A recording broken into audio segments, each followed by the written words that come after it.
He's basically very dog aggressive. We rescued him with another dog, which was, he's 3 in December, so he's quite young still. The other dog that rescued him was about 4 or 5. Yeah. And that was a Chihuahua Jack Russell mix that weighed 15 kilograms.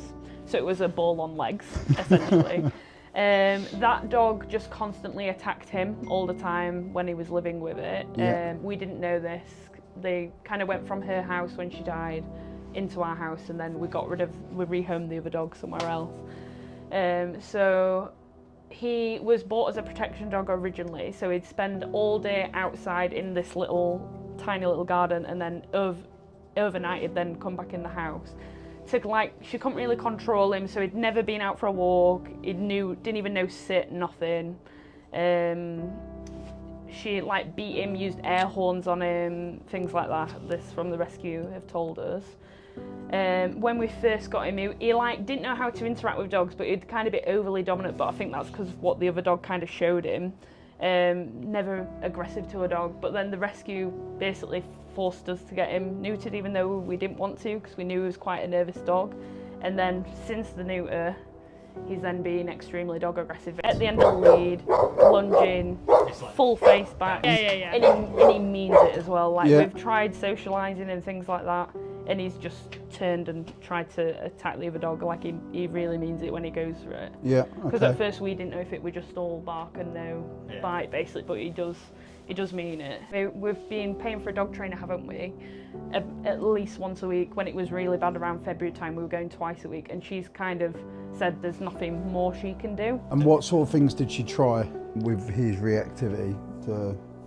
It was more positive reinforcement, wasn't it? So it was like getting him to sit behind us, rewarding him when he glances at the dog and looks back at us, and engaging in us. That's cool. We got to the point though where that wouldn't always work, because she explained it where it's just like red mist and he isn't really using his brain. And then she suggested using corrector spray with him. Oh, so it weren't positive only? At the beginning it was. Oh, she said to use the corrector spray. Did that make any difference? It listens to it. Well, I feel like we've only used it in emergency situations where if he will get to it, It's not very often we've used it, is it? We more have it as just a absolute emergency if an off-lead dog comes to us and we need to scare it away. Right. More than... So it's not been... I don't really like using it. I think we've used it, 5 times? What, you don't like using it on him? No, I feel awful. Why? He's scared of loud noises and things like that, so he's scared of the hoover, so I wouldn't want to...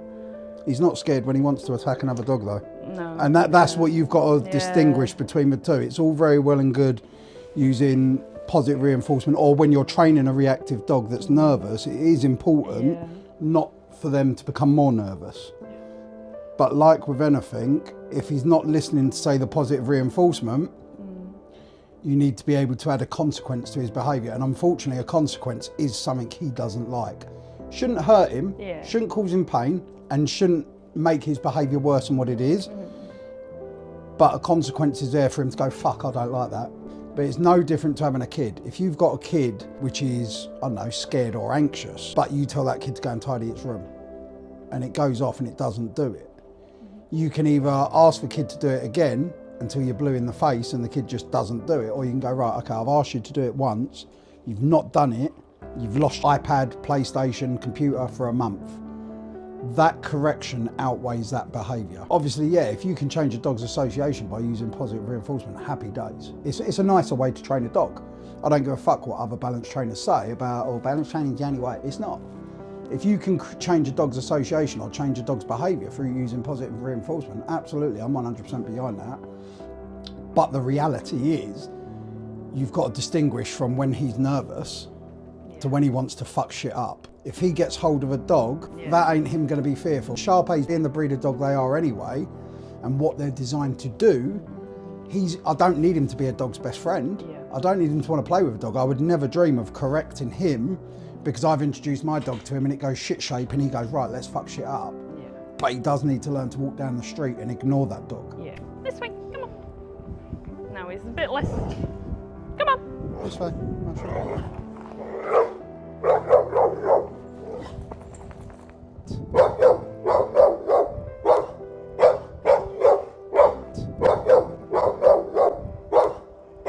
And is that more typical as to what he'd do? Yeah. If at any point you feel him picking up his pace, just a bit of gentle pressure to slow him down. Okay. He's got to learn to walk at your pace, not go at his, because if he goes at his pace and ends up out in front of you, when it comes to him seeing a dog, he's in the position where he deals with it first. Okay.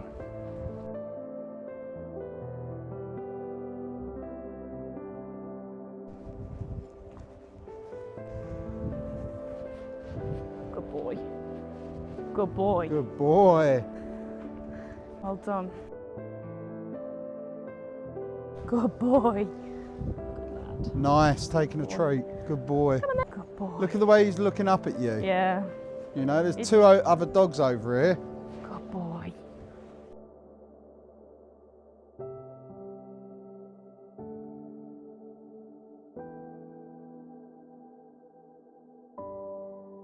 Good Yes, lad. Good lad for that one.